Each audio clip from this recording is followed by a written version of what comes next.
Welcome back. One final point before we go tonight. What the mainstream media was too afraid to tell you about the news this week. This week, while the mainstream media obsessed about President Trump's pants, I kid you not, CNN actually had a story about Trump's pants. Here are the things that happened that really matter. The state of California has issued driver's licenses to 1 million illegal immigrants since 2015. Meanwhile, the government watchdog group Judicial Watch reports that in 11 counties in the state of California, there are more registered voters than eligible citizens. How could this be, you might be asking? Well, the state of California is making a concerted effort to automatically register voters during the process of obtaining a driver's license.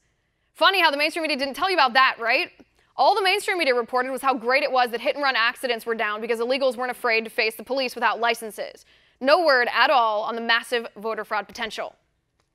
The Washington Post praises Chinese President Xi Jinping's authoritarian power grab. The Washington Post published an article titled, "Why Xi's Lifting of Term Limits is a Good Thing." Xi Jinping abolished term limits so that he can be president for life. This from the Washington Post, a publication who claims democracy dies in darkness, but pushes communist propaganda like this that claims dictatorship is good.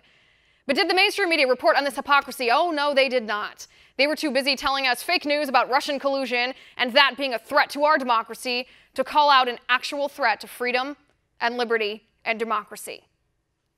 According to the Secret Service National Threat Assessment Center, 79% of mass shooters communicate their intent before attacking, like the Parkland shooter, like the YouTube shooter regarding her hatred towards the video platform.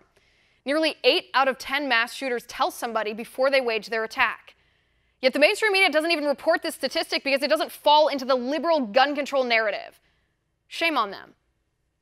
44 Democrats in the House of Representatives waived background checks on the Pakistani IT staffers who stole IT equipment, accessed the email accounts of congressional representatives without authorization, downloaded sensitive information from congressional servers, and then tried to flee to Pakistan before being arrested by the FBI. Democrats like Debbie Wasserman Schultz, who wants to mandate background checks for anybody who wants to buy ammunition, she neglected to vet the background of a foreign IT worker with an extremely sketchy criminal background.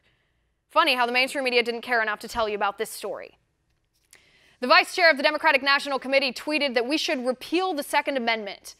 That makes a former liberal Supreme Court justice, a law professor at George Washington University, an op-ed for Esquire magazine, an op-ed for Seattle Times, a Democratic candidate for political office in California, and now the DNC vice chair, who are calling to literally erase our right to keep and bear arms.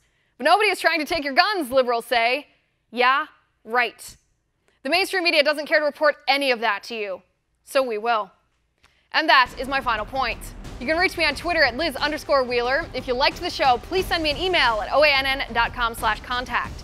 In the meantime, catch us here tomorrow at 9 p.m. Eastern, and until then, have a good night.